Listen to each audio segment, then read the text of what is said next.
हमारी जिंदगी परमपिता परमेश्वर का दिया हुआ वरदान है।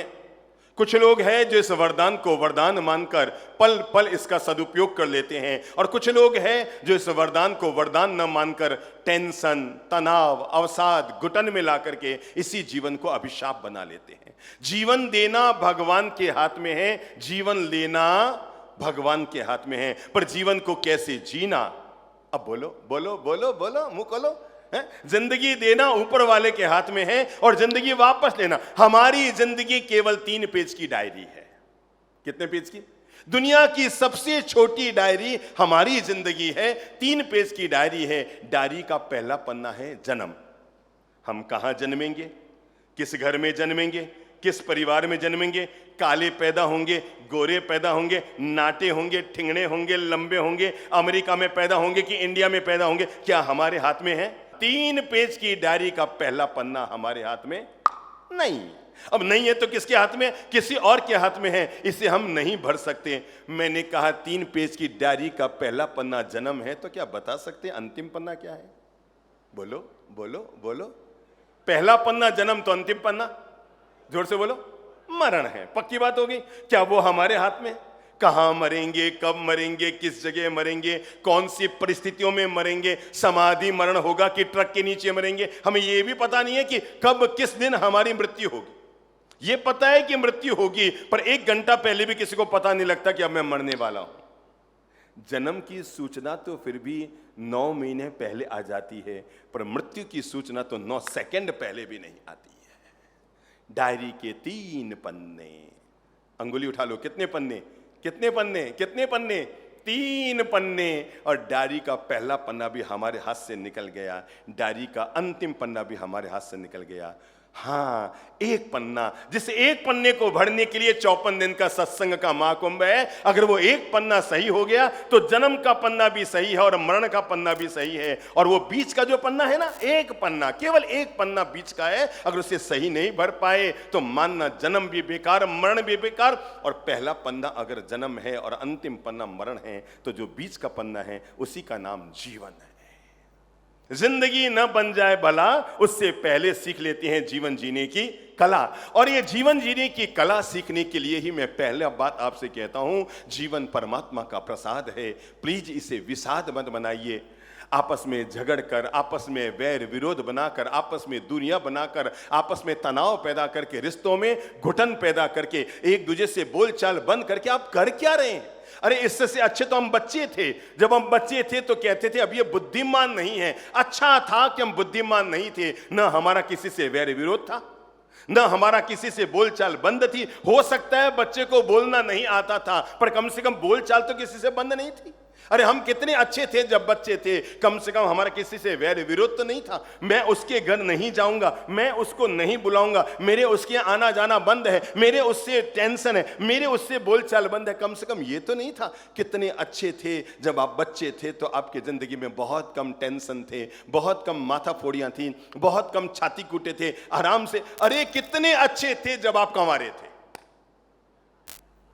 शादी होने के बाद वैर विरोध ज्यादा बढ़े, ईमानदारी से देखना। शादी होने के बाद बोलचाल बंद होने की नौबत ज्यादा आई, शादी होने के बाद ईर्ष्या की नौबत ज्यादा आई, शादी होने के बाद तेरी मेरी की नौबत ज्यादा आई, शादी होने के बाद इधर उधर की बातें ज्यादा आई, शादी होने के बाद हम भीतर की मस्ती तो भूल गए, केवल परिवार में घटन विघटन, व्यवस्थाएं, संयोजन, इन्हीं में अपनी जिंदगी जीने लग गए। ये जीवन हमारे लिए वरदान बन सकता है अगर जीना आ जाए। एक बात तय है भाई कि दुनिया में तय आपको करना है कि आपको गुनगुनाते हुए जीना है या भुनभुनाते हुए जीना है। बोल लो कौन कौन सी 2 लाइफ? एक है गुनगुनाते हुए जीना है। गुनगुनाने का मतलब समझ गए? गुनगुनाने का मतलब गुनगुनाते हुए जीना है, और एक है भुनभुनाते हुए जीना। अब जरा एक बात तय कर लो, गुनगुनाने वाली जिंदगी अच्छी है कि भुनभुनाने वाली? जोर से बोलो, पक्की बात? नहीं, कोई हाथ खड़ा करो जिसको लगता है मुझे तो बुनबुनाना अच्छा लगता है, गुस्सा अच्छा लगता है, हो अल्लाह अच्छा लगता है, गाली गलौज अच्छा लगता है, चीख चिल्लाट अच्छा लगता है, वैर विरोध अच्छा लगता है। नहीं ना? तो एक बात तय है, भुनभुनाती हुई जिंदगी हमारे काम की नहीं होती, गुनगुनाती हुई जिंदगी हमारे काम की होती है। जरा एक बात बताओ ना, मुरझाकर जीना अच्छा लगता है कि मुस्कुराकर जीना अच्छा लगता है? तय करो, सोच कर बोलो। ऐसे नहीं कि महाराज साहब को खुश करना है तो हम बात बोलते रहे। पहले खुद सोचो, जब आप मुस्कुराते हैं घर के सब लोग तो अच्छा लगता है, या सब मुरझाए बैठे रहते हैं तो अच्छा लगता है? तो पहले एक काम करो ना, मैं आगे की बात कहूं उससे पहले एक बार मुस्कुरा लो। अगर मुस्कुराना अच्छा लगता है तो एक बार मुस्कुरा लो, गुनगुना लो। जब मुस्कुराना अच्छा लगता है तो एक बात ध्यान रखना, जब हम मुरझाते हैं तो हम नरक में होते हैं, जब हम भुनभुनाते हैं तो हम नरक में होते हैं, जब हम नेगेटिविटी में होते हैं तब हम नरक में होते हैं, जब हम मुस्कुराते हैं तो इसी का नाम स्वर्ग है। कौन कहता है कि स्वर्ग पाने के लिए आदमी को मरना पड़ता है? जिन लोगों ने चंद्रप्रभ ललित प्रभ महाराज की प्रवचन मालाएं सुन ली है ना, उनको जीवन का यह ज्ञान मिल जाता है कि स्वर्ग को पाने के लिए मरना नहीं पड़ता, जीते जी आदमी जिंदगी में स्वर्ग को ईजाद कर सकता है। और अगर कोई भी व्यक्ति जीवन में स्वर्ग को ईजाद करना चाहता है तो हमारी बातें उसके लिए रामबाण दवा का काम करेगी। आज का पहला विषय है 1 घंटे में सीखिए जीने की कला। तो पहली बात याद रखना, सुख और दुख ये दोनों मेहमान हैं। बोल लो, सुख और दुख ये दोनों मेहमान हैं, मेंबर नहीं हैं। आज है और कल चले जाएंगे। अगर है तो उसका है का आनंद लीजिए, और चले गए तो जाने का आनंद लीजिए। सुख दुख दोनों बदलते रहते हैं, इनका पासा पलटता रहता है। जीवन में हर आदमी चाहता क्या है? सुख की दुख?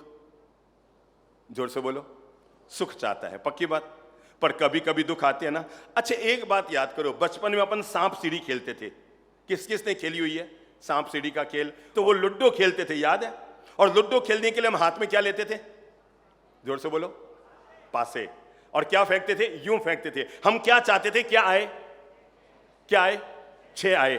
पर कभी एक आता तो हम उसको खेलते थे कि नहीं खेलते थे? बस जिंदगी ऐसी है, दुनिया में हर आदमी चाहता है कि मेरी जिंदगी के पासे में 6 आए, पर जब एक आता है तो आदमी को खेलना पड़ता है। ऐसे ही जिंदगी है, हर आदमी चाहता है कि सुख की वेला आए, मेरी पत्नी हमेशा मुस्कुराते हुए पेश आए, मेरे पति हमेशा स्माइल में पेश आए, मेरे बेटे हमेशा आज्ञा में रहे, मेरे परिवार के लोग मैं कहूं जैसे करें। दुनिया में हर आदमी की अभिलाषा रहती है, पर जैसा हो जाए, जब हो जाए, जिस रूप में हो जाए, हर परिस्थिति से आदमी को गुजरना पड़ता है। और ये हर परिस्थिति से प्रेम और शांति से गुजरना, इसी का नाम है जिंदगी जीने की कला। हानि लाभ सबके होते हैं मेरे भाई। अरे दुनिया में जो उगता है वो अस्त होता है, जो खिलता है वो मुरझाता है, जो जन्मता है वो मरता है। तो इसका मतलब तय है कि लाभ और हानि दोनों होते हैं। अरे हम जब चलते हैं ना तो दुनिया में हर आदमी की इच्छा रहती है कि चलूं तो कैसे चलूं? पहला पांव कौन सा उठाऊं, सीधा कि उल्टा है? लेफ्ट या राइट? राइट पांव उठाते हैं। अब जरा देखो जिंदगी का मोड़ देखो। दुनिया में एक बात याद रखना, हर आदमी चाहता है कि जब मैं बाहर घर से बाहर निकलूं तो राइट पांव आगे लेकर जाऊं, सीधा पांव आगे लेकर जाऊं। पर 1 मिनट के लिए सोचो, कब तक आदमी सीधे पांव से चलेगा? सोचो। पता है अकेला वो सीधे पांव से चलेगा तो लड़की वाले अपनी लड़की नहीं देंगे। शायद ये लड़खड़ाता है ना? लड़की वाले लड़की नहीं देंगे उस आदमी को जो अकेला सीधे पांव से यूं यूं चले। लोग कहेंगे इसका दूसरा वाला पांव खराब है, नकली है, लकड़ी का है कि स्टील का है।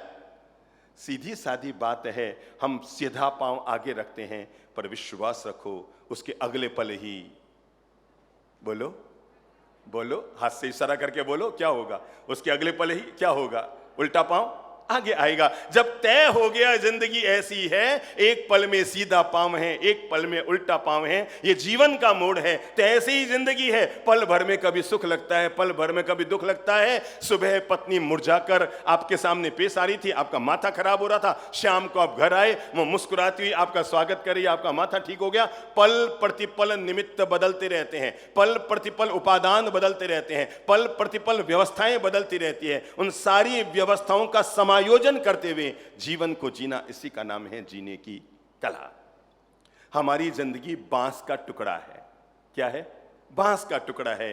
कुछ लोग होते हैं जो इस बांस का उपयोग लड़ने लड़ाने के लिए करते हैं, कुछ लोग होते हैं जो इस बांस का उपयोग शमशान में किसी को जलाने के लिए करते हैं। पर ताली तो उन लोगों के लिए बजती है जो बांस का उपयोग लड़ने और लड़ाने के लिए नहीं करते, बांस का उपयोग जलने और जलाने के लिए नहीं करते, बांस का उपयोग केवल शमशानों में नहीं करते। ताली उनके लिए बजती है जो उस बांस को बांसुरी बनाकर संगीत पैदा कर लिया करते हैं।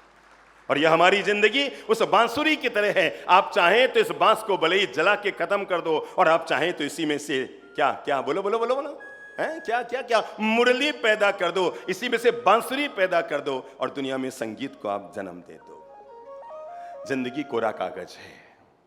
क्या है? कोरा कागज है।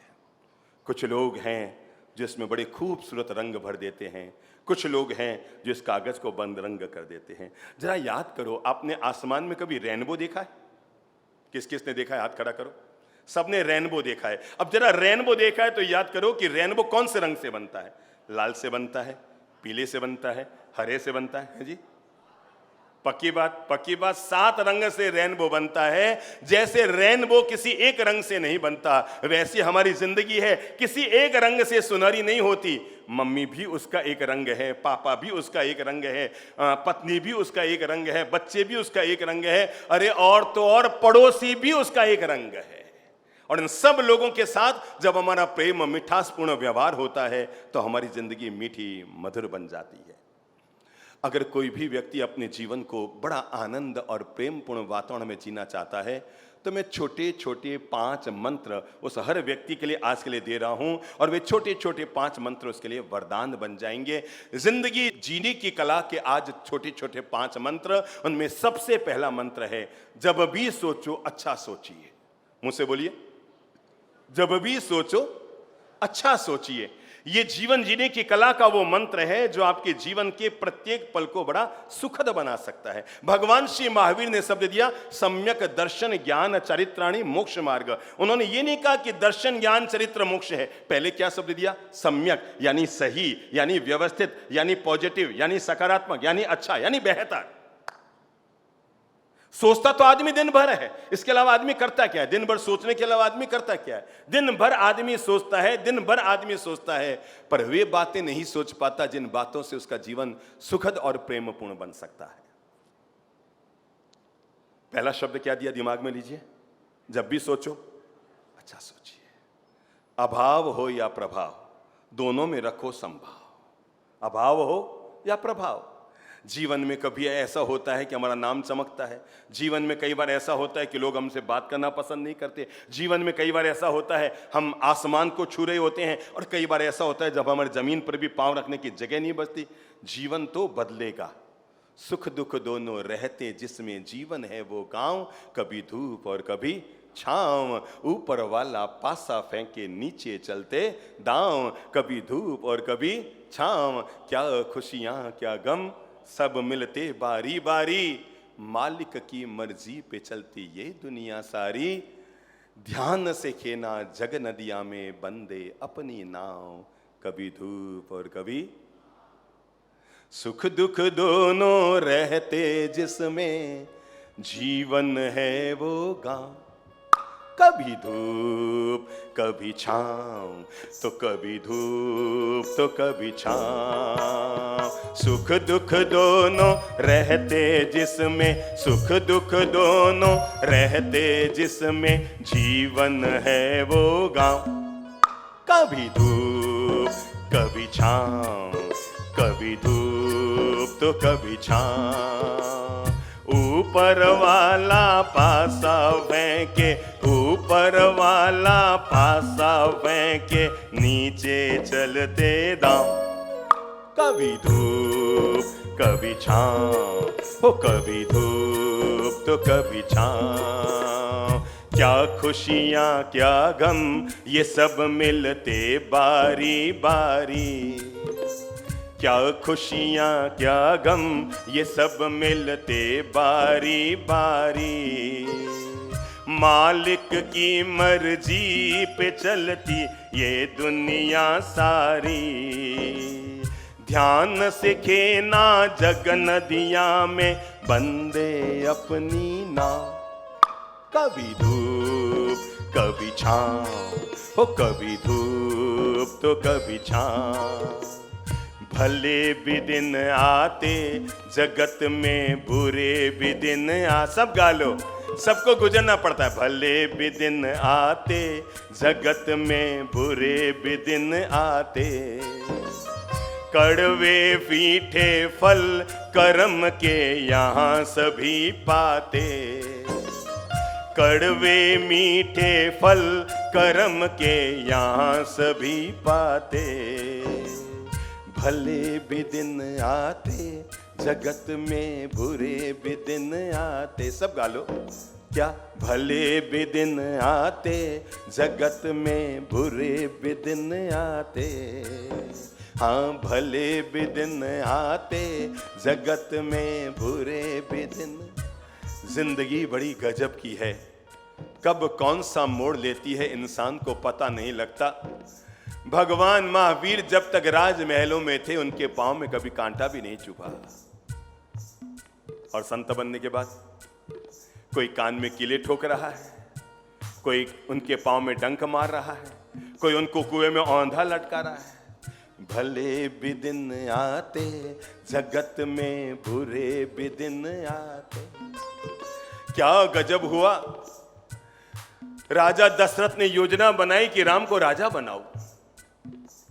भले भी दिन आते जगत में, और क्या हुआ, बुद्धि लगाओ क्या हुआ। दशरथ ने योजना बनाई कि अपने बड़े पुत्र राम को राजा बनाओ, पर जिंदगी कब मोड़ लेती है आदमी को पता नहीं लगता। जिस मुहूर्त में राम का राज्याभिषेक होने वाला था, उसी मुहूर्त में राम का वनगमन हो गया। भले भी दिन आते। भगवान ऋषभ देव राजमहल में थे, क्या अपरंपार उनके पास वैभव था, पर देखो कड़वे मीठे फल जिंदगी में कैसे मिलते हैं। पिछले जन्म में केवल 12 घड़ी क्या किया था, 12 घड़ी अंतराय की कीनी और 12 मास भुगतान। जय जय आदिनाथ भगवान। 12 घड़ी का अंतराय किया, एक बैल के मुंह पर छींकड़ा बांधा था। याद रखना, जिंदगी में हर चीज क्या आती है, लौट कर आती है, और उतनी नहीं आती जितनी हम करते हैं। ये भगवान ऋषभ देव के जीवन की घटना हमें जीवन का पाठ पढ़ाती है कि 12 घड़ी, 12 घड़ी मतलब 12 घंटे भी नहीं, उससे भी कम। 12 घड़ी के अंतराय का किया, एक बैल के मुंह पर भगवान ऋषभ देव को 13 महीने तक निराहार रहना पड़ा। ये जिंदगी है, यहां पर हर चीज बोलो बोलो लौट कर आती है। भले भी दिन आते जगत में, बुरे भी दिन आते। भले भी दिन आते जगत में, बुरे भी दिन आते। कड़वे मीठे फल कर्म के यहाँ सभी पाते। कड़वे मीठे फल कर्म के यहाँ सभी पाते। कभी सीधे कभी उल्टे पड़ते।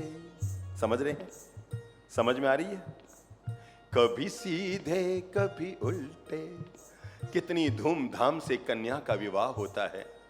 एक पिता अपनी पूरी ताकत लगा देता है, पूरा खर्चा लगा देता है, पर दांव कभी कभी उल्टा पड़ जाता है, और 3 महीने बाद ही उनकी बेटी उससे घर से नाराज होकर पीहर लौट आती है। क्या अरमान लेकर आदमी अपने जीवन की फैक्ट्री खोलता है, इधर से रुपये लिए उधर से रुपये लिए, चारों तरफ से रुपये उधार लेकर फैक्ट्री खोलता है, ये सोचकर कि कमाऊंगा, पर कमा नहीं पाता, गंवाने के दिन शुरू हो जाते हैं। कभी सीधे कभी उल्टे पड़ते अजब समय के पांव।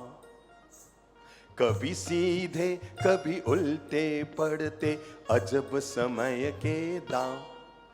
कभी धूप कभी छांव, कभी धूप तो कभी छांव। कभी सीधे कभी उल्टे पड़ते अजब समय के दांव। सब बोल लो, कभी धूप कभी छांव, कभी धूप। जो सामयिक में बैठे उनको बोल सकते हैं, कभी धूप तो कभी छांव, कभी धूप तो कभी छांव, कभी धूप तो कभी। मैंने पहला अनुरोध किया, अच्छा सोचिए। जब जीवन में जो होना है उस होनी को स्वीकार कीजिए। अपनी थिंकिंग को हमेशा अच्छा बनाइए, कभी भी नेगेटिव सोच के मालिक मत बनिए। एक बड़ी प्यारी सी कहानी कहकर फिर बात को आगे बढ़ाता हूं, और कहानी इतनी सी है। कहते हैं एक क्लास में टीचर जब बच्चों को पढ़ा रहे थे तो अचानक एक बच्चे ने हाथ खड़ा किया और हाथ खड़ा करके कहा, सर सर सर। कहा, बोलो। सर, मेरी सोने की अंगूठी खो गई। क्या खो गई? मेरी, मुझसे बोलो, सोने की अंगूठी खो गई। टीचर ने कहा पागल है तू, यहां पढ़ाई करने आता है या सोने की अंगूठियां? अरे सर आज मेरा बर्थडे है ना, तो मम्मा ने सुबह सुबह अलमारी में से अंगूठी निकाल कर दी कि आज तेरा बर्थडे है, आज आज पहन ले, शाम को वापस अलमारी में रख देंगे। सर 15,000 रुपए की अंगूठी है, अगर खो गई तो मैं तो घर भी नहीं जाऊंगा। टीचर ने कहा यार कोई आया नहीं, कोई गया नहीं, ये अंगूठी कहां गई? पास में बैठे हुए बच्चे ने कहा सर देखी तो मैंने भी थी, इसकी अंगूठी अंगुली में चुभ रही थी, इसने निकाल कर यहां पर टेबल पर रखी और ये लिख रहा था कि तभी इसकी अंगूठी यहां से गायब हो गई। एक बच्चा कह रहा अंगूठी खो गई और दूसरा क्या कह रहा मैंने देखी थी। तो अंगूठी गई तो गई कहां? टीचर ने कहा जब तक अंगूठी नहीं मिलेगी मैं क्लास से बाहर नहीं जाऊंगा। क्या किया जाए, क्या किया जाए? टीचर ने कहा सबसे पहले क्लास के दरवाजे बंद करो, खिड़कियां बंद करो, आज मैं सब बच्चों की तलाशी लूंगा, आखिर अंगूठी गई तो गई कहां। स्कूल के इतिहास में आज तक कभी किसी बच्चे की तलाशी नहीं हुई थी और आज एक साथ क्लास में बैठे हुए 50 बच्चों की तलाशी होने वाली थी। बच्चे सब सकते में आ गए। टीचर ने कहा चाहे जो कुछ हो जाए, कोई नाराज हो कि खुश हो, पर जब तक अंगूठी नहीं मिलेगी मैं क्लास से बाहर नहीं जाऊंगा। सभी बच्चों को आदेश दिया गया, सबने अपने बैग में से रुमाल निकाला और सबने अपनी आंख पर रुमाल बांध दिया। टीचर ने कहा सबके रुमाल बन गया। बच्चों ने कहा सर हमें कुछ भी दिखाई नहीं दे रहा है, सबके रुमाल बन गया। टीचर ने कहा मैं चाहता हूं गलती किसी से हो गई है, पर बच्चों की नजरों में वो बच्चा न गिरे जिसने अंगूठी चुराई है। अंगूठी खोजने की कार्रवाई शुरू हुई, रुमाल बांध लिए। पहला बच्चा, दूसरा बच्चा, तीसरा, सबके पर्स, जेब, थैले, किताबों के नीचे, कॉपियों के नीचे, कोनों में चारों तरफ तलाश। उस बच्चे की भी तलाशी की जिसने कहा मेरी अंगूठी खो गई है। 16-17 बच्चों की तलाशी ली कि एक बच्चे के किताबों के थैले में कोने में बिल्कुल अंगूठी पड़ी थी। टीचर ने जैसी अंगुली डाली कि अंगुली में अंगूठी आ गई, पर टीचर ने तलाशी बंद नहीं की।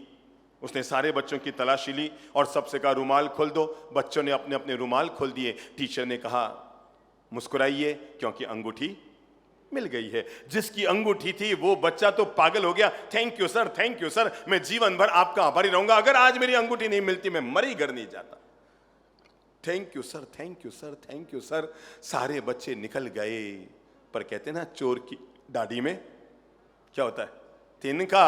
अगले दिन सुबह जब प्रार्थना की सभा हुई, स्कूल के 1000 बच्चे मैदान में इकट्ठे हुए। जिसने अंगूठी चुराई थी वो बच्चा रोज आगे खड़ा रहता था। उसके मन में आया कि सबको पता नहीं है पर टीचर को तो पता ही है, और तय है कि सर जैसे ही प्रार्थना होगी और उनकी मुझसे आंख से आंख मिलेगी, वो 2 मिनट का रोज उद्बोधन देते हैं। और कहीं ये ना कह दे कि हमारे स्कूल में बच्चे अब चोरियां करने लग गए हैं, और ये कहते कहते मुझसे अगर आंख मिल गई तो मैं तो कुएं में कूद के मर जाऊंगा। क्या करूं, क्या करूं, क्या करूं? उसने तय किया कि आज मैं एक काम करता हूं, सबसे पीछे जाके खड़ा हो जाऊंगा, नजर भी नहीं आऊंगा। क्या नहीं होगा? नजर भी नहीं आऊंगा, और टीचर को घटना याद भी नहीं आएगी। बच्चा सबसे पीछे जाके खड़ा हो गया और वही हुआ। टीचर बच्चे को देख न पाया होगा, घटना कल की भूल गए होंगे, याद ना आई होगी, प्रार्थना पूरी हो गई, बात खत्म हो गई। महीना, 2 महीना, 4 महीना, 6 महीना, साल, 2 साल, 4 साल, 5 साल, 8-10 साल बीत गए। बच्चा भी पढ़कर वहां से बाहर निकल गया और टीचर भी उस स्कूल से रिटायर्ड हो गया। धीरे धीरे बढ़ते बढ़ते बढ़ते बढ़ते वो अंगूठी चुराने वाला लड़का उस शहर का सबसे अमीर आदमी बन गया। एक दिन उसी स्कूल में उसे मुख्य अतिथि बनाकर बुलाया गया ताकि उसका सम्मान किया जा सके। स्कूल का वार्षिक महोत्सव था और इस स्कूल में उसको मुख्य अतिथि बनाकर बुलाया गया। व्यक्ति बड़ा खुश था कि जिंदगी भर जहां पढ़ाई की आज वहां पर बुलाया जा रहा है। जैसे आपके गांव में आपको बुलाया जाए और गांव का सबसे बड़ा पद आपको सौंपा जाए तो मन में खुशी होगी ना। कोई आदमी केंद्रीय मंत्री बना है, उससे ज्यादा खुशी तब होती है जब वो मुख्यमंत्री बना है, क्योंकि अपने राज्य में उसका सम्मान बढ़ा है। तो बड़ा खुश हो रहा था। अपनी पत्नी को भी साथ लेकर गया कि आज देख, जिस स्कूल में मैंने 12 साल तक पढ़ाई की, आज मेरा वहां पर सम्मान बड़ा टिप टॉप होके गया। ऐसे ही सुंदर पंडाल बंधा हुआ था, स्कूल का वार्षिक महोत्सव था और इतना बड़ा अमीर आदमी, सबको उम्मीद थी आज ये कम से कम 1 करोड़ 11 लाख या 51 लाख या 21 लाख कुछ न कुछ तो स्कूल को डोनेशन देकर जाएगा। आया, पत्नी भी साथ थी। जैसे ही दरवाजे से अंदर आया, बड़ा यूं यूं यूं यूं यूं यूं बड़ा खुश खुश आया, और जैसे ही मंच पर चढ़ा बड़ा खुश था कि आज मेरी स्कूल में स्वागत है। लेकिन जैसे ही कुर्सी पर बैठा, बैठते के साथ इधर नजर गई, नजर जाते उसकी सारी खुशियां साफ हो गई, क्योंकि देखा और कोई नहीं, बगल में वही टीचर बैठे हैं रिटायर्ड वाले, जिन्होंने उसके बैग से अंगूठी निकाली थी, और बताया गया कि उसका परिचय आज वही देंगे। और तय है भाई, जब भी किसी महापुरुष का परिचय दिया जाता है तो उसकी बचपन की कमजोरियां भी बताई जाती है कि बचपन में तो ऐसे थे, पर आज देखो हमारे नगर के कितने गणमान्य व्यक्ति बन गए हैं, और उसे पता था कि अगर टीचर ने मेरा परिचय दिया तो मेरे बचपन की भी सारी बात बताएंगे। और बचपन की चर्चा करते हुए अगर उन्होंने ये कह दिया कि एक दिन इस बच्चे ने अंगूठी चुराई थी, पर आज ये हमारा शहर का इतना बड़ा अमीर आदमी है, तो लोग कहेंगे अच्छा ये चोरियां कर करके अमीर बना है। क्या कर करके? चोरियां कर करके अमीर बनाए। क्या करूं, ये परिचय बोलेंगे, और तय है कि आज तो ये रहस्य बोलेंगे। क्या करूं, फिर पछताए क्या हो तो जब चिड़िया चुग गई। एक काम करता हूं, पहले बात कर लेता हूं टीचर से, कहीं ऐसा ना हो कि जिंदगी भर का पछतावा हो जाए। उसने सर के पांव पर यूं हाथ रखा, सर नमस्ते सर, प्रणाम सर, मुझे 1 मिनट आपसे बात करनी है। हाँ बोलो। नहीं सर, थोड़ा सा किधर अलग से साइड में चल के बात करनी है।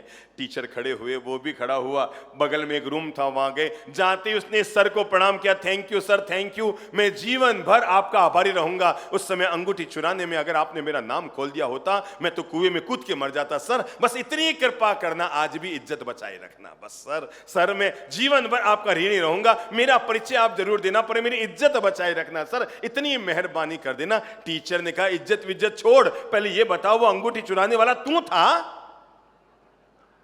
क्या पूछा? वो अंगूठी चुराने वाला तू था? उसने कहा सर मतलब आपको पता ही नहीं है। टीचर ने कहा बेटा मुझे कैसे पता होगा, मैंने न केवल बच्चों की आंख पर पट्टी बांधी थी, मैंने अपनी आंख पर भी पट्टी बांध रखी थी। मैं नहीं चाहता था, गलती किसी से भी हो सकती है, गलतियों से जुदा तू भी नहीं और गलतियों से जुदा मैं भी नहीं, अरे दोनों इंसान हैं, खुदा तू भी नहीं और मैं भी नहीं। देते हैं इल्जाम एक दूसरे पर, मगर अंदर झांकता तू भी नहीं और मैं भी नहीं। गलती तो बेटा किसी से हो सकती है। मैंने न केवल बच्चों की आंख पर, मैंने अपनी आंख पर भी पट्टी बांध रखी थी, ताकि मुझे भी पता न लगे कि ये दोष, ये पाप किससे हो गया। बेटा जिंदगी में गलती किसी से हो सकती है, पर जिनकी बड़ी सोच होती है वो लोग अपने जीवन में पहला काम करते हैं, और वो है कि दूसरों की गलतियों पर कभी गलत नजर नहीं डालते। गलती किसी से भी हो सकती है, पर गलतियों को नेग्लेक्ट करना, यही तो जीवन की सबसे बड़ी खासियत होती है। तो आज पहला संकल्प करो अपने जीवन में जीने की कला का। जो हम 5 मंत्र आज ले रहे हैं, उनमें सबसे पहला मंत्र मैं जीवन में दे रहा हूं, जब भी सोचेंगे अच्छा सोचेंगे, खुद के लिए भी दूसरे के लिए भी। मन बना लो, मैं जब भी सोचूंगा किसी के लिए सोचूंगा, नेगेटिव मत सोचो। मत कहो भगवान से कि अगर आपका कोई दुश्मन भी है, भगवान से मत कहो भगवान तो उसका बुरा कर। आज मैं आपको एक राज बताता हूं, भगवान आपकी सुनता है, पक्की बात है, मैं आपको बता देता हूं। अगर आपको भरोसा ना हो तो आप मेरी बात पे भरोसा करके स्वीकार कर लो, भगवान आपकी सुनता है। जब आप कहते हैं भगवान तो उसका बुरा कर, तो वो 100% करता है, और जब आप कहते हैं भगवान तो उसका भला कर, तब भी वो 100% करता है। फर्क केवल इतना सा है, भगवान आप जो भी कहते हैं करने के लिए, जो दूसरों के लिए कहते हैं, भगवान उसकी शुरुआत दूसरों से नहीं करता, उसकी शुरुआत आपसे करता है। तो अब समझ में आया? क्या समझ में आया? जब आप मन ही मन सोचते हैं भगवान तू उसकी अक्ल ठिकाने कर, तो भगवान शुरुआत कहां से करता है? बोलो बोलो बोलो, अपना मुंह खोलो। किससे करता है बहनों, बताओ किससे करता है? जब आप भगवान से कहते हैं भगवान तू मेरी जेठानी की अक्ल ठिकाने कर, तो भगवान कहां से शुरुआत करता? तो है। जब आप कहते हैं तो उसका बुरा कर, तो करता तो है, पर एक बात ध्यान रखना, उसकी शुरुआत वो उससे नहीं, वो आपसे करता है। जब वो बुराई की शुरुआत उसकी बजाय आपसे करता है, तो क्यों ना हम अपनी प्रार्थनाओं को बदल दें, अपनी सोच को बदल दें, अपने नजरिए को बदल दें, अपनी मानसिकता को बदल दें, और ये कहना बंद कर दें कि भगवान तो उसका बुरा कर। आज से एक नई प्रार्थना शुरू करो, भगवान तो उसका, बोलो बोलो बोलो बोलो बोलो, अपना मुंह खोलो, भगवान तो उसका 101% करता है, पर शुरुआत किससे करता है? अब बोलो, अब बोलो। हम तो वे लोग हैं जो हमेशा कहते रहे हैं सर्वे भवन्तु सुखिनः सर्वे सन्तु निरामया। अभी G20 का कार्यक्रम हुआ था 1 साल पहले ही हमारे देश में, आपने कभी नजर डाली कि वहां पर जो स्लोगन लिखा हुआ था पीछे, किसी को याद है क्या स्लोगन था? G20 में क्या स्लोगन था जो हमारी देश की ओर से पूरी दुनिया को दिया गया? दुनिया भर के आए हुए राष्ट्रपति और प्रधानमंत्रियों को हमारी भारतीय संस्कृति का जो महासंदेश दिया गया, वो G20 में पीछे स्लोगन था। जिस समय हमारे देश में ये G20 का आयोजन हुआ था, उस समय हमारे पास लाख तरह के दृश्य थे, लाख तरह की सुनहरी बातें थी। पर नरेंद्र जी मोदी को प्रणाम कीजिए, जिन्होंने इस बात के लिए कि पूरी भारतीय संस्कृति का सबसे महान शब्द क्या हो सकता है, तब G20 पर उन्होंने शब्द लिखा था, वसुधैव कुटुंबकम अयम निज। ये पूरा श्लोक क्या मालूम है? अयम निजः परो वेति गणनाम लघु चेतसाम। अयम निजः परो वेति, ये मेरा है, ये पराया है। ये लोग कौन सोचते हैं? जिनकी छोटी बुद्धि होती है। ये साड़ी मेरी, ये साड़ी इसकी, ये जमीन मेरी, ये जमीन उसकी। नहीं नहीं, मेरे भाई का प्लॉट इतना बड़ा कैसे आ गया, मेरा प्लॉट ऐसा होगा, मेरे भाई का ऐसा होगा। अयम निजः परो वेति, ये मेरा है, ये पराया है। ये वो लोग सोचते हैं जिनके दिल छोटे होते हैं। उदार चरितानाम तु, श्लोक बोलिएगा, भारतीय परंपरा का इससे महान कोई श्लोक नहीं हुआ, क्योंकि G20 में इसी श्लोक को हमारे यहां लिखा गया था, अयम निजः परो वेति, ये मेरा है, ये पराया है, ये मेरे भाई का है, ये मेरा मकान है, ये मेरे भाई का मकान है। मेरे भाई, अगर दोनों मकान भाई के पास चले जाएं तब भी मन में फीलिंग मत करना। पत्नी आपको कहेगी, अरे आपका तो कुछ नहीं रहा, दोनों मकान पर भाई ने कब्जा कर लिया, तब मुस्कुरा कर कहना, मानता हूं कि मकान दोनों भाई के हो गए, पर भाई तो अभी भी मेरा है। और जब तक भाई मेरा है तब तक मकान चला भी गया, पर मालिक अगर मेरा है तो कुछ भी नहीं गया। अयम निजः परो वेति, मैंने कहा हमेशा उदार सोचिए, अच्छा सोचिए, पॉजिटिव सोचिए, सकारात्मक सोचिए, बेहतर सोचिए। अयम निजः, ये मेरा है, ये पराया है। गणनाम लघु चेतसाम, ये जो छोटी बुद्धि के लोग होते हैं ना, कौन होते हैं? कौन होते हैं? छोटी बुद्धि के लोग होते हैं। मैं आपको बताऊं, हम लोग जब संबोधि धाम जोधपुर में रहते हैं ना, अंतिम चरण तक आयोजकों को पता नहीं लगता। जैसे उन्होंने नाम छाप दिया है ललित प्रभु महाराज, मुख्य वक्ता ललित प्रभु जी महाराज, ठीक है। अंतिम चरण तक लोगों को पता नहीं लगता कि नाम तो ललित प्रभु जी का है, यहां एंड मौके पर प्रकट कौन होंगे। और नाम छप गया है चंद्र प्रभु जी महाराज, तो अंतिम चरण तक किसी को पता नहीं रहता कि अभी बोलने के लिए कौन आएंगे। किसका नाम छपा, किसका नाम नहीं छपा, इससे क्या फर्क पड़ता है? किसके इससे ज्यादा धन आया? एक बात ध्यान रखना, जो आपकी किस्मत में है वो भागकर आएगा। बोलो मुंह से, जो भाग्य में है वो भागकर आएगा, और जो भाग्य में नहीं है, आप कितने भी छीना झपटी कर लो, वापस आपसे भाग जाएगा। दुनिया में कोई भी आदमी कुछ भी आपसे छीन सकता है, पर आपकी किस्मत नहीं छीन सकता ना। बस ये बात याद रखना, अयम निजः परो वेति गणनाम लघु चेतसाम उदार चरितानाम तु। बोलो आगे, वसुधैव कुटुंबकम। पहला मंत्र मैं आज आपको दे रहा हूं, अच्छा सोचिए। क्या सोचिए? अगर आप समाज में हैं, मंत्र बना लीजिए, अच्छा सोचिए। कभी किसी के लिए नेगेटिव, नकारात्मक जीने की कला के लिए सबसे पहली जरूरत है, व्यक्ति जब भी सोचे, जहां भी सोचे, जिस जगह भी सोचे, अच्छा सोचे। बोलो मुंह से, क्या सोचे? अच्छा सोचिए, बेहतर सोचिए। आप जब प्रार्थना करें ना, तो अपनी जेठानी के लिए जरूर प्रार्थना कीजिए, हे भगवान, मेरी जेठानी ठीक है, मेरे पास में नहीं है, हम लोग अलग अलग हो गए, पर भगवान तो उसका भला करना, उसके बच्चों को खूब आगे बढ़ाना, उसके जीवन का खूब विकास करना, भगवान तो उसके जीवन में खुशियां बना कर रखना। हम जब भी किसी और के लिए प्रार्थना करते हैं, वो प्रार्थना उस पर लागू हो या ना हो, पर हम पर पहले लागू हो जाती है। अगर आपको लगता है आपका भाई आपसे लड़ झगड़ कर अलग हो गया, नो प्रॉब्लम, आप जब अपनी प्रार्थना करें तो अपने भाई के लिए जरूर कल्याणमयी प्रार्थना कीजिए। आपको पता है इस चातुर्मास समिति का नाम क्या है? बोलो तो, लोक कल्याणकारी। क्या नाम है? पहली बार आपने ये शब्द का प्रयोग हैदराबाद में किया होगा किसी चातुर्मास समिति के लिए। ये लोक कल्याणकारी है। हम केवल अपने कल्याण के लिए मेहनत नहीं कर रहे हैं, हम अपने परिवार के कल्याण के लिए मेहनत नहीं कर रहे हैं, हम अपने धर्म और समाज के कल्याण के लिए मेहनत नहीं कर रहे हैं, हम दुनिया में रहने वाले हर इंसान के लिए मेहनत कर रहे हैं। इसलिए इसका नाम है लोक। लोक यानी पूरी दुनिया के कल्याण के लिए बना हुआ ये प्रवचन पंडाल की समिति है। अच्छा सोचिए। समाज में आप हैं, अच्छा सोचिए। परिवार में आप हैं, अच्छा सोचिए, एक दूसरे के लिए पॉजिटिव सोचिए, सकारात्मक सोचिए। अगर आपकी देरानी ने कुछ कह दिया है, बोल दिया है, कर दिया है, छोटी छोटी बातों को लेकर मन में गांठ मत बांधिए। आपको नहीं पता मेरी अच्छी भाई बहनों, जिंदगी खत्म हो जाएगी और गांठें फिर भी हमारे साथ रह जाएगी। मैं कई कई घरों में जाता हूं, सास बहू आपस में नहीं बोलती। कई घरों में मैंने जिंदगी में सैकड़ों घरों में देखा है, सास यूं खड़ी है, बहू यूं खड़ी है, एक छत के नीचे खड़े हैं। क्या है?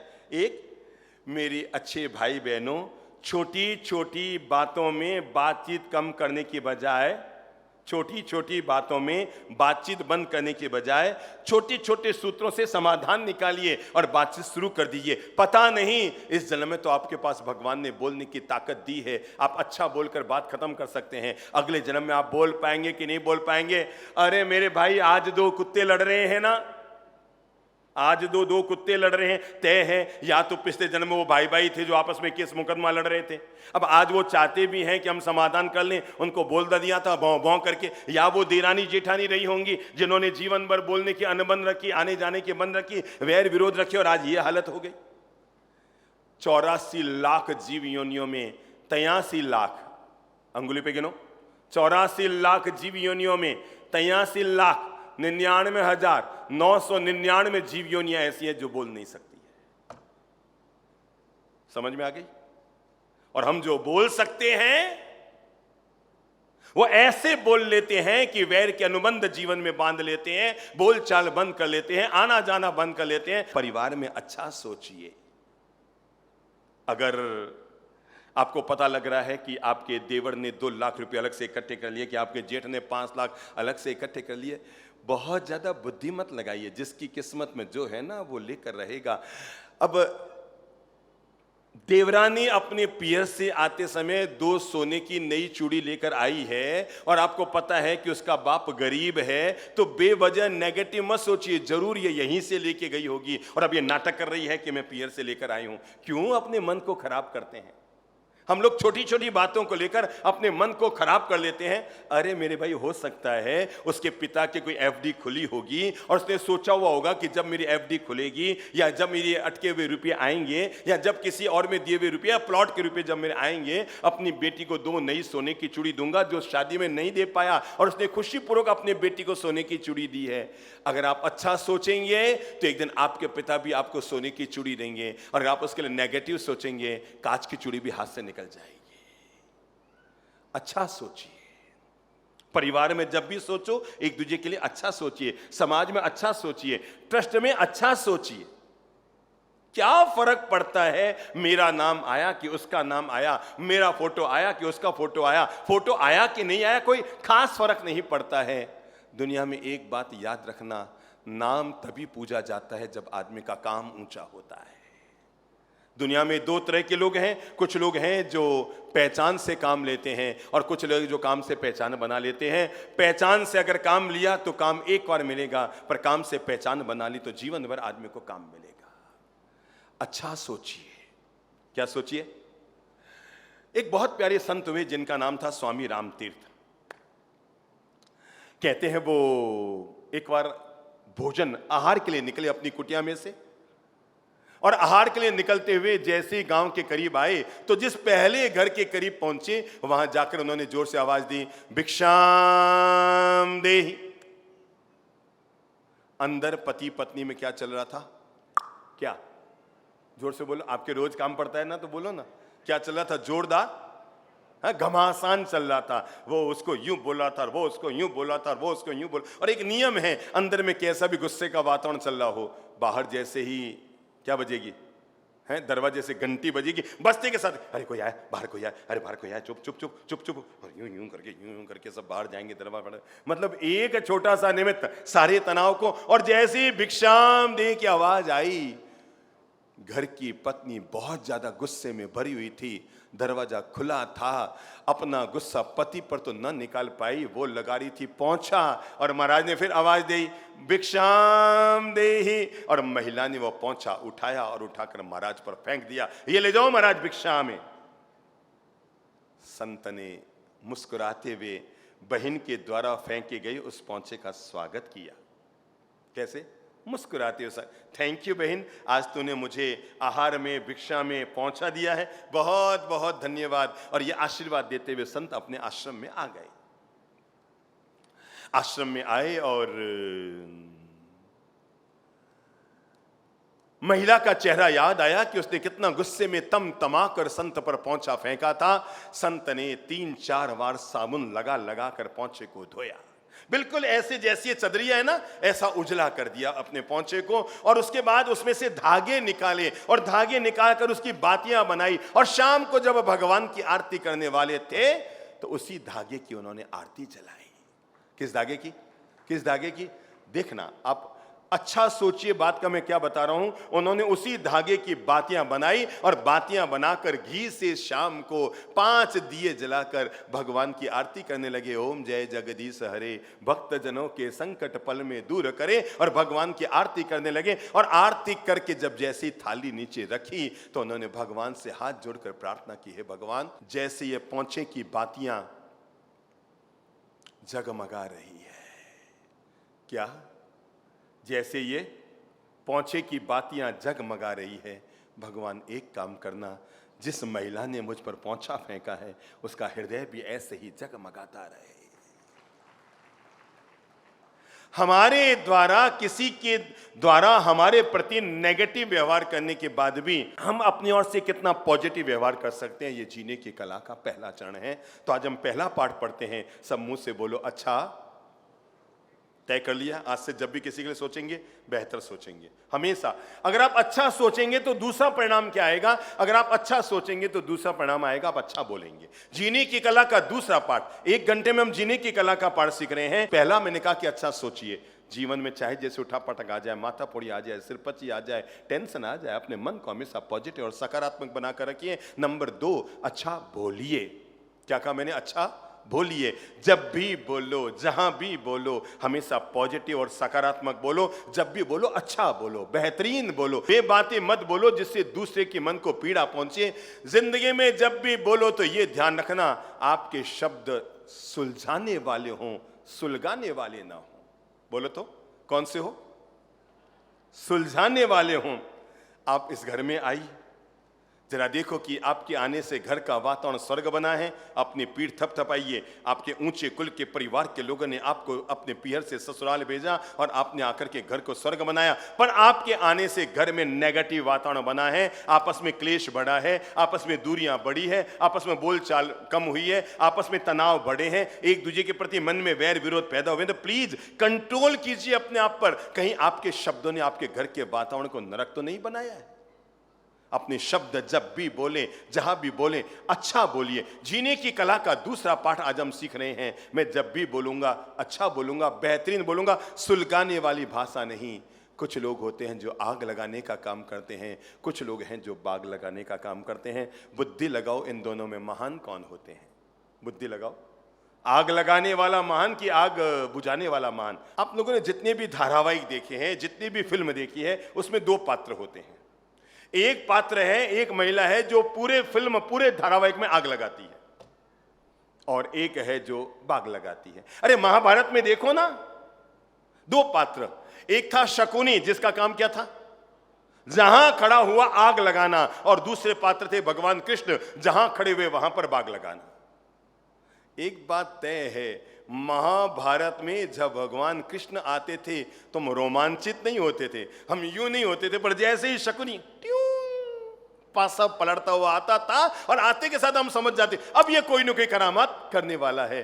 तय है, किसी भी फिल्म और किसी भी धारावाहिक में नेगेटिव पात्र हमें खुशियां देता है, पर जब फिल्म का समापन होता है, धारावाहिक का समापन होता है, तो तालियां उसके लिए नहीं बजती जिसने आग लगाई है, तालियां उसी के लिए बजती है जिसने दुनिया में बाग लगाए।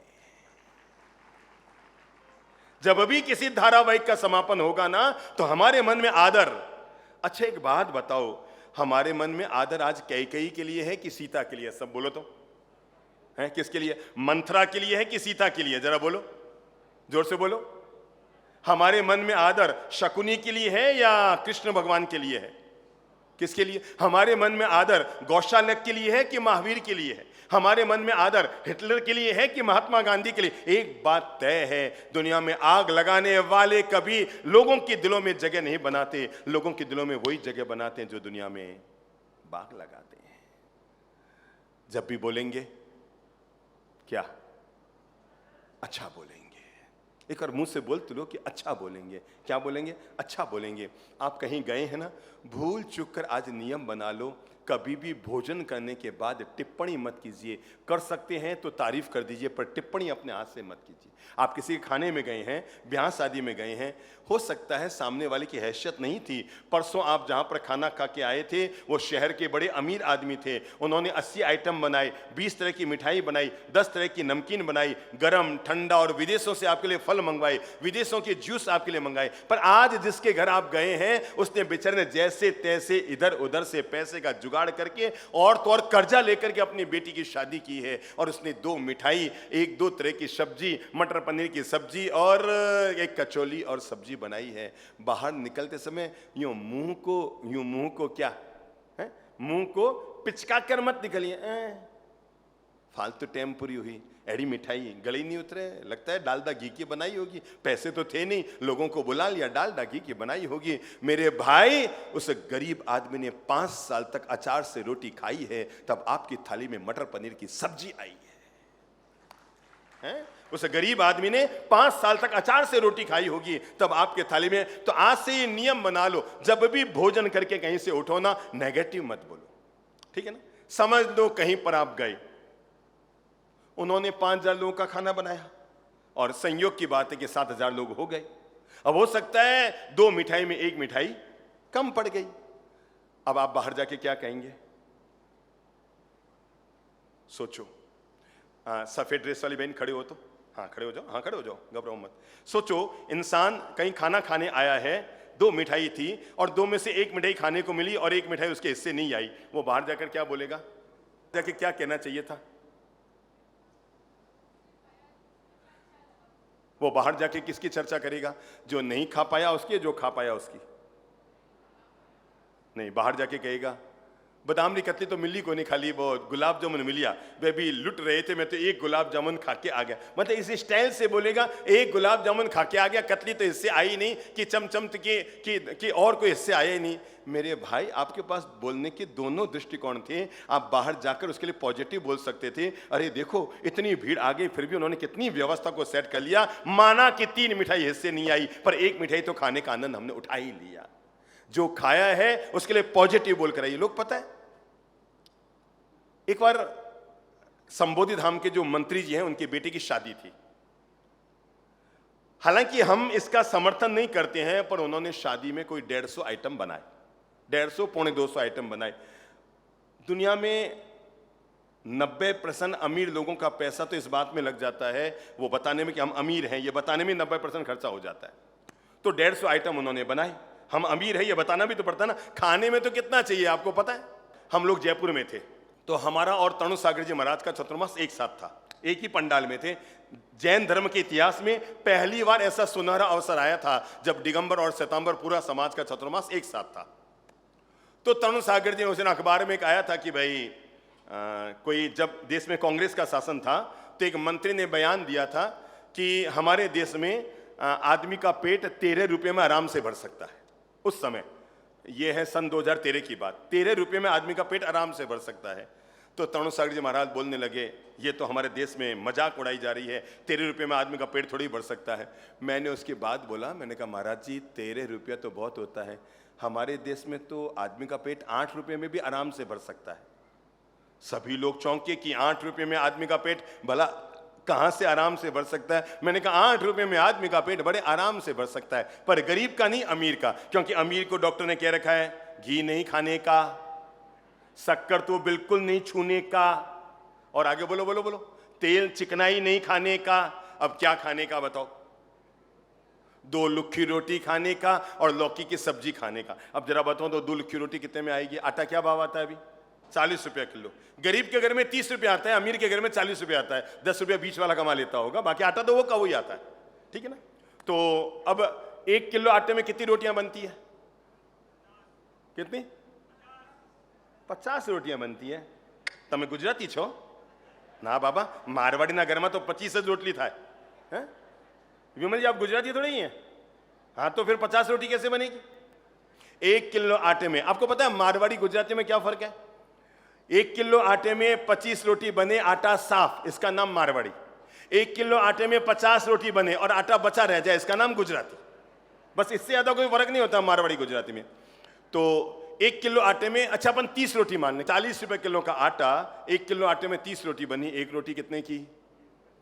गैस का चूल्हा भी तो जलता है ना, 2 रुपये की. 2 रोटी कितने की? 4 रुपये की. और इतनी सी लौकी की सब्जी कितने रुपये की? 6 रुपये, 2 रुपये की. मैंने 8 रुपये ज्यादा कहा. गरीब आदमी का पेट भरना हो तो 100 रुपया चाहिए, अमीर आदमी का पेट भरने के लिए तो 8 रुपये भी काफी होते हैं मेरे भाई. इसलिए एक बात ध्यान रखना, जब भी किसी के खाने पीने में जाओ ना, बाहर आकर ये मत कहना लोग बड़े गजब के होते हैं. ये जो अमीर लोग हैं ना, सावधान रहें. आप अपने बच्चों की शादी में 150 आइटम बनाएंगे, 100 आइटम बनाएंगे, और पता है बाहर जाके लोग क्या कहेंगे? कोई बताएगा लोग क्या कहेंगे? कौन बताएगा? हाँ मानक जी खड़े होइए. किसी ने शादी में 150 आइटम बनाए, बाहर लोग क्या टिप्पणी करते हैं? अच्छा पैसे वाला है और अच्छा बना है बोल के. सर पैसे वाला है और अच्छा बनाया है. अच्छा आप भी पैसे वाले, इसलिए आपको लगता है अच्छा बनाया है. पैसे नहीं गुरुदेव, मैं आपको बता दूं बाहर लोग क्या टिप्पणी करते हैं. हाँ. मैं बताऊं? हाँ. सभी के लिए हाँ. एक ही स्टाइल होती है बाहर आकर कहने की. अंदर 150 आइटम पहले खाएंगे, 150 में से 155 खाएंगे, ढूंढेंगे कोई रह तो नहीं गया, कोई रह तो नहीं गया, ठीक है. 150 आइटम खाएंगे और बाहर आकर क्या कहेंगे पता है? और कोई तरीका इतना इतना आइटम बनाओ ना. क्यों कहेंगे कि नहीं? फिक्स. ये आपको पता नहीं है, मतलब आप तो क्या अमीर हैं इसलिए आपको पता नहीं कि लोग बाहर क्या करते हैं. पर एक बार एक काम करना, अंदर खाना खिला के बाहर आके सुनना चुप करके. लोग कहेंगे और कोई तरीका है, 20-20 मिठाइयां बनाइए, और कोई तरीका है 10-10 तरह की आइसक्रीम बनाइए, और कोई तरीका है 250 मंगाया 250. अभी की बात है, एक जोधपुर में एक बहन जी का अभिनंदन समारोह था, तो हमें बताया गया कि बाप से वहां पर 300 आइटम बने हुए थे. कितने? 300 आइटम बने हुए थे. तो जो खाकर आया था उसने हमें आके कहा, बाप जी आपसे जुड़ा हुआ परिवार, आप कुछ कहते नहीं है, ये कोई तरीका है कि 300 आइटम बनाए? मैंने कहा सवाल ये नहीं है कि 300 आइटम बनाए, ये कोई तरीका है कि 300 में से 325 खा के आए? ये कोई तरीका है? अब तो एक काम करना मोतीलाल साहब, आपके पोते की जब शादी हो ना तो 25 मिठाइयां बनाना. कितनी? 25 मिठाइयां. बस वहां एक बोर्ड लगा देना, 25 मिठाइयां हैं, कृपया कोई भी 2 मनपसंद मिठाई खाइए. ये कोई तरीका है कि 25 में से 25 खा गए? घी की मिठाई भी खा गए, दूध की मिठाई भी खा गए, गरम मिठाई भी खा गए, ठंडी मिठाई भी खा गए. अरे सामने वाले ने 20 मिठाई इसलिए बनाई ताकि आप कोई 2 मनपसंद खा लें, इसलिए नहीं बनाई कि आप सबको पसंद करके खा लें. जीवन में ध्यान रखो, कहीं से भी किसी के लिए भी जब भी बाहर जाओ ना, अपनी ओर से कभी भी नेगेटिव टिप्पणी मत कीजिए. जब भी बोलो अच्छा बोलिए. हाँ साहब बहुत अच्छा खाना था, हाँ साहब बहुत अच्छा समारोह था, भले आप कढ़ी रोटी सब्जी हैं और चावल खाकर आए, पर बाहर जाकर जरूर बोलना बहुत अच्छा खाना था. ठीक है, मत बोलो ससुराल जैसा खाना था, पर यह तो बोल ही सकते हो कि घर जैसा खाना था. मानता हूं कि आज आपको ससुराल जैसा खाना खाने को नहीं मिला, पर बोल ही सकते हो ना कि समझो कि आप अपने ससुराल गए. हर बार जाते हैं तो स्टेशन पर गाड़ी आती है लेने के लिए, घर पहुंचते हैं तो आरती उतरती है, घर में 4 मिठाइयां बनती है, बाहर जाते हो तो लिफाफा हाथ में पकड़ाया जाता है. इस बार कोई लेने आया ही नहीं. अरे 4 मिठाई छोड़ो, आटे का हलवा भी नहीं. अरे बाकी सब छोड़ो, बाहर निकले तो 1100-2100 का लिफाफा भी नहीं, कोई स्टेशन छोड़ने आया ही नहीं. तो आप घर आकर अपनी धर्मपत्नी को क्या बोलेंगे? क्या बोलेंगे? सोचो क्या बोलेंगे? मैं तो फालतू ही जाऊं, बार बार जाता हूं, वहां मेरे कुत्ते जितनी इज्जत नहीं होती है, कोई लेने नहीं आया. ना बाबा ना, धर्मपत्नी को पॉजिटिव बोलिए. हर बार जाता हूं तो लगता है घर में मेहमान बनकर गया, आज पहली बार लगा कि घर में मेंबर बनकर गया. जैसे ही आप अपनी बात को सकारात्मक बोलेंगे, आपकी धर्मपत्नी को बहुत अच्छा लगेगा कि मेरे पतिदेव ने देखो, भले ही मेरे पीहर में उनका सम्मान नहीं हुआ, पर अपनी ओर से अपमान की भाषा का प्रयोग नहीं किया. नंबर 1 अच्छा सोचिए. नंबर 2 अच्छा बोलो, बोलो अच्छा बोलिए. भूल चूक कर जिंदगी में कभी किसी के मजाक मत उड़ाइए, क्योंकि जिंदगी में आप जो उड़ाएंगे वापस आपकी वही उड़ेगी. पत्नी ने पति से पूछा, जी एक बात बताओ, तुम मरने के बाद कहां जाओगे? उसने कहा मैं तो मरने के बाद स्वर्ग में जाऊंगा. कहां जाऊंगा? स्वर्ग में जाऊंगा. तो पत्नी ने पूछा तुमको वहां पर क्या मिलेगा? उसने कहा मुझे वहां पर अप्सरा मिलेगी. क्या मिलेगी? यूं हाथ करके, अप्सरा मिलेगी। पत्नी को मन को बड़ा बुरा लगा, उसको लगा कि ये बोलेगा तू ही मुझे मिलेगी। उसने कहा मरी तुझे पसंद नहीं करूं, इस जन्म में मिली सो मेरे कर्म फूटे, अगले जन्म में तो मुझे अप्सरा मिलेगी, अप्सरा। पत्नी ने पूछा मुझे इतना सा बता दो, भगवान आपकी इच्छा पूरी करे, अगले जन्म में स्वर्ग मिले, अगले जन्म में अप्सरा मिले, नो प्रॉब्लम, पर मेरी भी तो व्यवस्था करो, मुझे अगले जन्म में क्या मिलेगा। नेगेटिव टेढ़ा बोलने वाला आदमी अपने पत्नी से बोल पड़ा तुझे तो अगले जन्म में बंदर मिलेगा, बंदर। बौंद्र मिली, बौंद्र कहीं मिली, बौंद्र समझो, मंकी, बौंद्र मिली, बौंद्र। लुगाई बोलियो रे गजबरा आदमी है तू, तने तो इन जन्म में भी अप्सरा मिली ने अगले जन्म में भी अप्सरा मिलेला, मने इन जन्म में भी बौंद्र मिलियो। जैसा बोलोगे वैसा ही। तो अच्छा सुनना चाहते हैं आप, चाहते हैं कि लोग आपके लिए पॉजिटिव बोलें, तो इसके लिए आपके लिए क्या जरूरी है। नंबर 1 अच्छा सोचिए, नंबर 2 क्या, बोलो बोलो बोलो बोलो, अच्छा बोलिए, क्योंकि जब आप अच्छा बोलेंगे तो तय मानकर चलो दूसरे के दिलों में आपके लिए अच्छी जगह बननी तय हो जाएगी। अगर आप तीसरा काम कर सकते हैं तो जरूर कीजिए, और वो है अच्छा कीजिए। क्या कीजिए, अच्छा कीजिए। जब भी कुछ करो तो अपने हाथ से कोई भलाई का काम करो। देख लो जो मैं काम कर रहा हूं इससे सामने वाले का मन दुखेगा या सामने वाले के मन को खुशी मिलेगी। क्या कहा मैंने, सामने वाला का मन।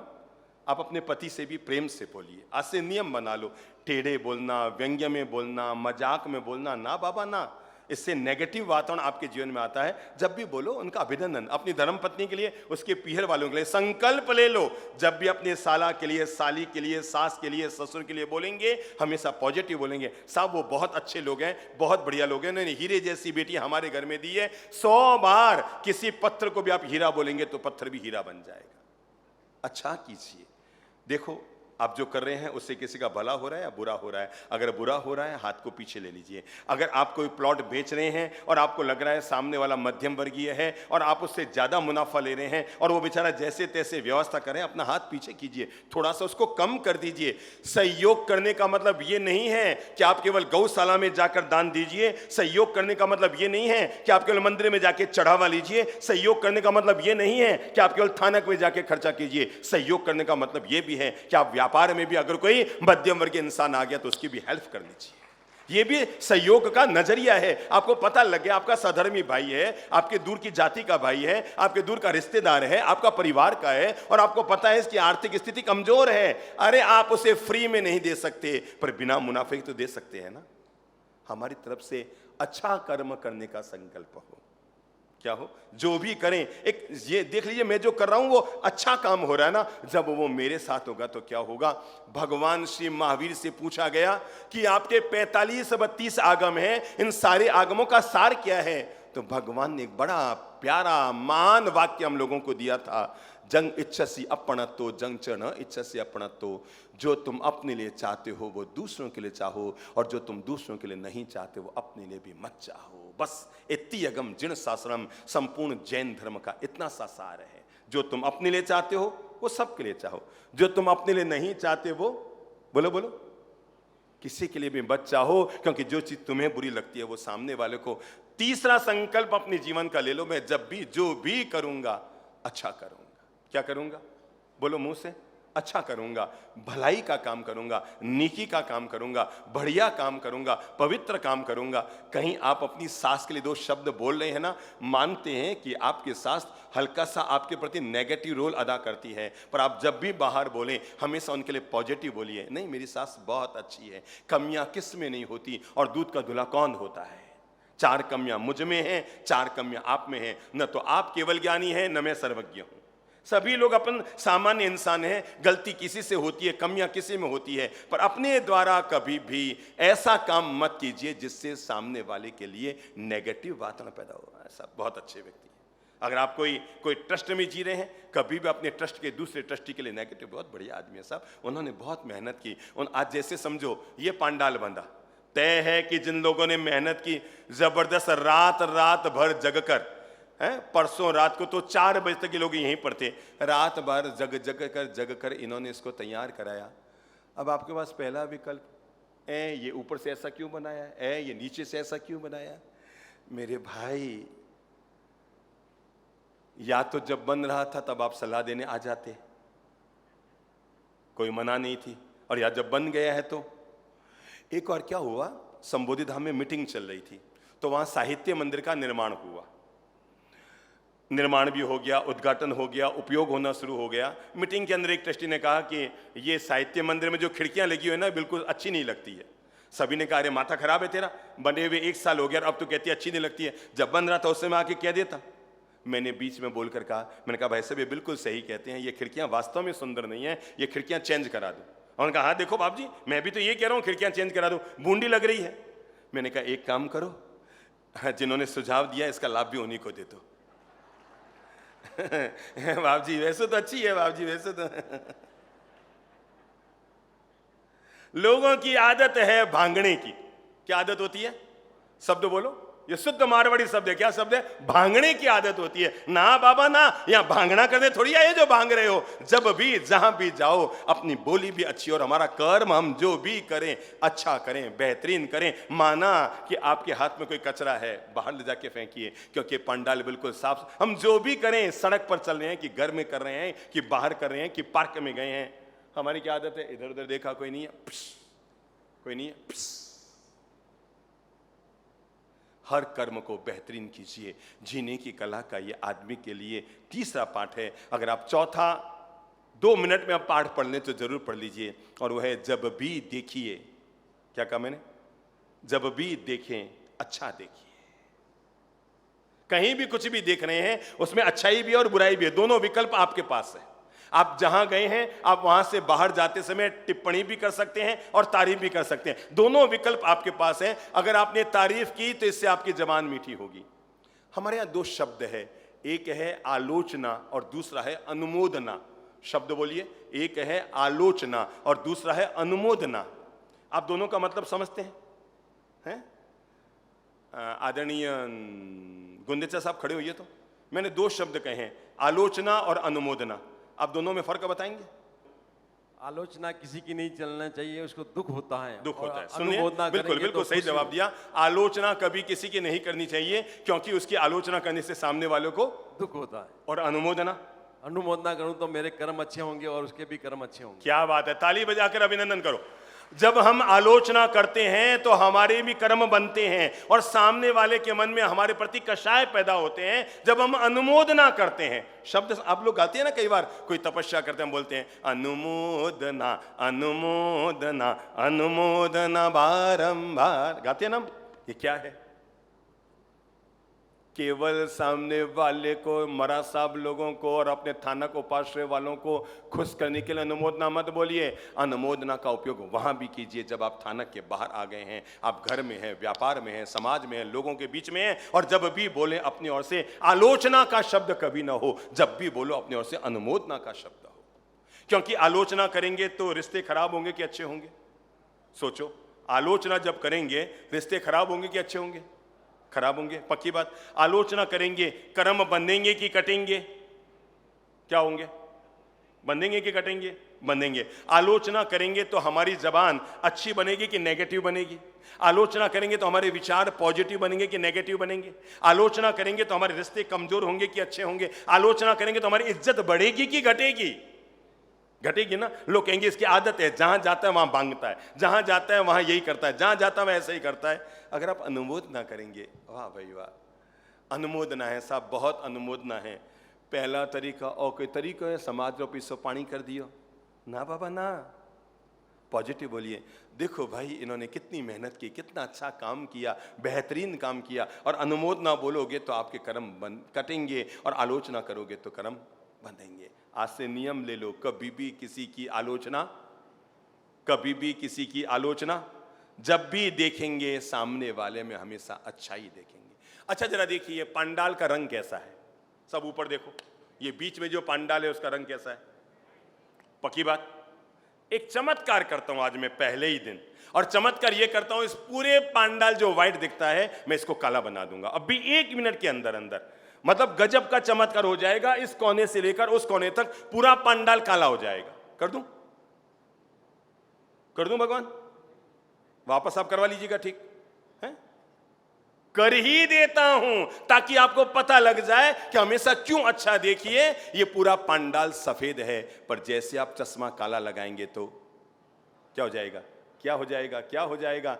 तो बदलने की जरूरत पंडाल को नहीं, बदलने की जरूरत आपके नजरिए की है। चश्मा काला पहना है तो सफेद भी। एक घर में पत्नी रोज अपने पति से कहती है, देखो सामने वाले लोग कैसे हैं, इनके पर्दे गंदे हैं, इन्होंने जो पौधे लगा रखे हैं उनमें धूड़ जमी है, इनकी दीवारों में धूड़ जमी है, अरे इनके कपड़े देखो जो डोरी पे लटक रहे हैं सब गंदे गंदे हैं, कैसे ये लोग हैं। रोज अपने पति को कहिए कैसे लोग हैं, कैसी इनकी खिड़कियां हैं, कैसे इनके दरवाजे हैं, अरे कितने भद्दे इनके वो बगीचे में लगे हुए हैं और कितना भद्दा इनकी खिड़कियां और दीवार लग रही है। एक दिन सुबह सुबह वो खिड़की के पास आई और आकर अपने पति को बुलाया, और ये गजब लगता है उन तक मेरी आवाज पहुंच गई। आज देखो उन्होंने अपनी दीवार भी साफ कर ली है, अपने पर्दे भी साफ कर लिए हैं, अपने बगीचे के फूल और पौधों को भी आज ऐसा लग रहा है उन्होंने पूरे घर को साफ किया है। पति ने पत्नी को झिंझोड़ते हुए कहा, कितनी बार कहा करता हूं अच्छा देखा कर, अच्छा देखा कर। साफ उन्होंने नहीं किया है, अपनी खिड़की के कांच में महीने भर से धूल जमी थी, कल मैंने कपड़ा लेकर उसको साफ किया है।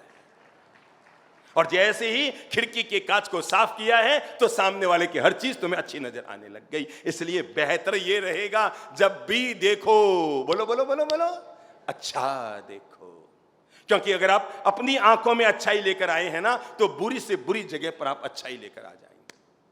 हम जहां भी जाते हैं ना, जिस जगह जाते हैं हमेशा पॉजिटिव बोलते हैं, पॉजिटिव देखते हैं, सकारात्मक बोलते हैं, सब बहुत अच्छा किया है, बहुत अच्छा किया है। अगर सामने वाले ने केवल दाल रोटी भी बनाई है ना तो बहुत आनंद से लेते हैं, साहब आपने बहुत अच्छा किया, दाल रोटी की व्यवस्था तो की है ना, बेहतरीन बात है। अब आपके पास पहला विकल्प कहीं खाना बनायो, एक तरह की सब्जी थी, दाल थी, रोटी थी, कहीं खास मजो आयो को नहीं। घरे थे कि रोज राजभोग रसगुल्ला खाओ, मतलब आदमी गजब का होता है। कहता ये है नहीं नहीं मन तो खाना सादो खानी अच्छा लगे, मन तो सादो खानी अच्छा लगे, मन तो सादो खानी अच्छा लगे, और सामने वाला सादा खाना बना दे तो ओ कोई तरीको एड़े कोई खाना बनाए, और ऊपर से क्या बोलेंगे, सादो खानो मने घणो अच्छा लगे। हमारा रायपुर में चातुर्मास था अभी 3 साल पहले, एक नुक्कड़ पर बड़ी दुकान थी, उसने लिख रखा था यहां घर जैसा खाना मिलता है। दुकान चली नहीं बेचारे की। एक दिन वो हमें वंदना करने आया, प्रणाम करने आया, मतलब जैन तो नहीं थे वो, वहीं के थे, उधर के ही, पर लोग उसको लेकर आए। बिल्कुल दादाबाड़ी का जो नुक्कड़ है वहां पर दुकान थी जहां लिखा था घर जैसा खाना बनता है, यहाँ घर जैसा खाना मिलता है। वो आया बाप जी गुरुदेव महाराज, मैंने दुकान खोला और मैंने कितना अच्छा वाक्य लिखा है, घर जैसा खाना मिलता है, कोई खाने नहीं आता है। मैंने कहा तू चेंज कर दे, इसमें लिख दे ससुराल जैसा खाना मिलता है, क्योंकि लोग केवल कहते ही हैं कि घर जैसा खाना अच्छा लगता है, बाकी चाहिए सबको ससुराल जैसा खाना। चौथा नियम जीवन का ले लीजिए, अच्छा देखिए। और आज से अंतिम नियम आपको दे रहा हूं, जीने की कला का 1 घंटे में जो हमें पाठ सीखना था वो अंतिम पाठ है, अच्छा सुनिए। क्या है, बोलो मुंह से बोलो, अच्छा। आप सोचेंगे हम अच्छा कैसे सुने, आदमी जैसा बोलेगा वैसे तो सुनेंगे ना, ना बाबा ना। अगर कोई आपके सामने आकर किसी की टिप्पणी कर रहा है ना, क्या करते हैं उस समय, बोलो आप क्या करते हैं? हाँ में हाँ हाँ यार हाँ नहीं नहीं ये नहीं करना चाहिए, सीधा कहो भाई साहब डस्टबिन उधर है इधर नहीं है। क्या कहिए, क्या कहिए, क्या कहिए। कोई भी व्यक्ति किसी की भी आपके सामने आकर नेगेटिव टिप्पणी करता है तो उसको ये कहिए भाई साहब ये डस्टबिन थोड़ी है, उधर उधर उधर उधर जाके डाल दीजिए। एक बार तो वो कहेगा, अगली बार आपके कान में आकर कभी नहीं बोलेगा, क्योंकि उसको पता लग गया ये आदमी बुरा बोलता भी नहीं और ये आदमी बुरा सुनता भी नहीं। मैं बुरा नहीं बोलूंगा यही तक बात खत्म नहीं है, मैं किसी की आलोचना नहीं करूंगा यही तक बात खत्म नहीं है, मैं आलोचना सुनूंगा भी नहीं। मतलब हमारे यहां तो आदत है पूज्य श्री चंद्रप्रभु जी महाराज की, तो कोई भी व्यक्ति कभी भी किसी के बारे में कोई भी नेगेटिव शब्द बोलेगा, ये सीधा जवाब देंगे, आप कोई अच्छी बात कीजिए जिससे आपका मन भी अच्छा बने और हमारा मन भी अच्छा बने। ऐसी बात कहने का क्या मतलब है जिसको बोलते समय आपकी जबान भी खराब होती है और सुनते समय हमारे कान। सुनना है ना आपको, अच्छा सुनना है ना, सत्संग सुनिए। क्या सुनिए, सत्संग सुनिए। अच्छा एक बात बताओ, ये सत्संग सुनने से आप लोग हमारे प्रवचन अब तक सुनते रहे हैं टीवी में, मोबाइल में, आपको लगा नहीं कि इससे आपकी विचार दशा बहुत अच्छी बनती है, आपके घर में प्रेम मिठास घुलता है? मैं आपको कैसे बताऊं, केवल हमारे पांडालों में ही लोगों के जीवन नहीं सुधरे हैं, हजारों लाखों लोग ऐसे हैं, हजारों लाखों लोग ऐसे हैं जो टीवी में एक बार इस देश के बहुत बड़े अधिकारी, उनकी पत्नी और उनकी बेटी हमारे पास लेकर आई। मतलब बड़े अधिकारी थे, देश के राष्ट्रीय स्तर के बड़े अधिकारी थे। उनके पीने की बहुत आदत थी। पत्नी बच्चे रोज समझा समझा कर हार गए। एक दिन हमारा प्रवचन चल रहा था, व्यसन मुक्ति कैसे पाएं हम। और वो उनका नियम था कि रोज जो हमारा आस्था और अरियंत में प्रवचन आता है, रोज वो सुनते थे। संयोग के बाद उनकी बेटी पास में बैठी थी, छोटी सी बच्ची। अब वो बार बार अपने पापा कहे, देखो सुनो पापा, देखो सुनो पापा, देखो सुनो पापा, देखो सुनो पापा, देखो सुनो पापा। उस व्यक्ति ने 40 मिनट का हमारा प्रवचन सुना और प्रवचन सुनने के बाद अपनी फ्रिज खोला और फ्रिज में जो शराब की बोतलें थी ला करके बाहर फोड़ी और अपनी पत्नी से कहा, मैं आज से जीवन भर उसका त्याग करता हूं। उसकी पत्नी उसकी धर्म पत्नी उस व्यक्ति को लेकर हमारे पास आई। जब वो जोधपुर में संबोधाम आए, उनके साथ कम से कम 10 लाल बत्ती की गाड़ियां थी। वो देश के वरिष्ठ पद पर बैठे थे, 10 लाल बत्ती की गाड़ियां उनके साथ थी। और उनकी पत्नी ने आकर कहा, महाराज हम जैन तो नहीं है, पर हम आपको शुक्राना अदा करने आए हैं, क्योंकि हमारे पति ने आपका प्रवचन सुन सुनकर, और वो भी टीवी में सुन सुनकर, इन्होंने शराब छोड़ दी है। अच्छी बात सुनेंगे तो परिवर्तन आएगा, 101% आएगा। अच्छी बात जैसे ही कान में जाएगी परिवर्तन आता है, आता है। इसलिए रोज सत्संग जरूर किया करें, चातुर्मास में नहीं। अगर चातुर्मास नहीं है तो भी 10 मिनट, 5 मिनट, 1 घड़ी आधी में पुनियाद, तुलसी संगत साधु की कटे कोटि अपराध। एक थोड़ी सी घड़ी, कितनी घड़ी? थोड़ी सी घड़ी भी अगर हमने कानों में अच्छे शब्द डाल दिए हैं, दिन भर हमारी मनोदशा अच्छी बनी रहती है। अच्छा रहती है कि नहीं, ईमानदारी से बताओ। अगर आपने सुबह सुबह 15 मिनट कुछ अच्छी बातें दिमाग में सुन ली है, किसी भी संत की, किसी भी महात्मा की, किसी भी ज्ञानी पुरुष की पवित्र बातें आपने सुन ली है, उन बातों को सुनकर जीवन में दिन भर उसका प्रभाव रहता है कि नहीं रहता है? रहता है ना? नहीं, मुझे ऐसा नहीं करना, नहीं आज ही मैंने, नहीं, मन में चलता रहता है। नेगेटिव सुनोगे, नेगेटिव करोगे, पॉजिटिव सुनोगे, पॉजिटिव करोगे, गलत सुनोगे, गलत करोगे, अच्छा सुनोगे तो अच्छा करोगे। इसलिए आज का जो अंतिम निवेदन मैं आपसे कर रहा हूं, समय हो रहा है, और अंतिम निवेदन के लिए इतना सा कर रहा हूं। आज उठने से पहले नंबर 1 हमने सोचा अच्छा सोचेंगे, नंबर 2 अच्छा बोलेंगे, नंबर 3 अच्छा है करेंगे, नंबर 4 अच्छा देखेंगे, और नंबर 5 अच्छा सुनेंगे। जब भी किसी से सुनेंगे, जब भी किसी की बात सुनेंगे, जहां अच्छी बात हो, सार सार को गही लहे और थोथा दे उड़ाए। काम की बात सुनो। मानते हैं कहीं आप गए, उसने आधे घंटा भाषण दिया, बाहर जाकर सरोता मत बनिए। 2 शब्द याद रखना, एक होता है सरोता, एक होता है श्रोता। आप समझते हैं सरोता क्या होता है? पुराने जमाने में सुपारियां किस किस ने खाई है? अगर सुपारियां खाई है तो सुपारियां काटने के लिए क्या इस्तेमाल करते थे? सरोता। सरोते का काम क्या है? कटी हुई सुपारी को जोड़ना या जुड़ी हुई सुपारी को तोड़ना। क्या काम होता था? एक सुपारी के 2 टुकड़े, एक सुपारी के 2 टुकड़े। सरोता मत बनिए, श्रोता बनिए। सरोता बात को काटता है, चीज को काटता है, और श्रोता बात को अंदर उतारता है और जीवन में जीने की कोशिश करता है। अच्छा सुनिए, बेहतर सुनिए। अगर आप बेहतर सुनेंगे तो जीवन में बेहतर चुनेंगे। 5 शब्द अपने मुंह से बोल दो वापस। सभी लोग कमर सीधी करके बोल लो। नंबर 1 अच्छा सोचिए, नंबर 2 अच्छा बोलिए, नंबर 3 अच्छा कीजिए, नंबर 4 अच्छा देखिए, और नंबर 5 अच्छा सुनिए। ये 5 काम अगर आपके सुधर गए, मान कर चलना, जिंदगी इतनी सरस, इतनी मीठी, इतनी आनंद भरी हो जाएगी जिसकी हद नहीं।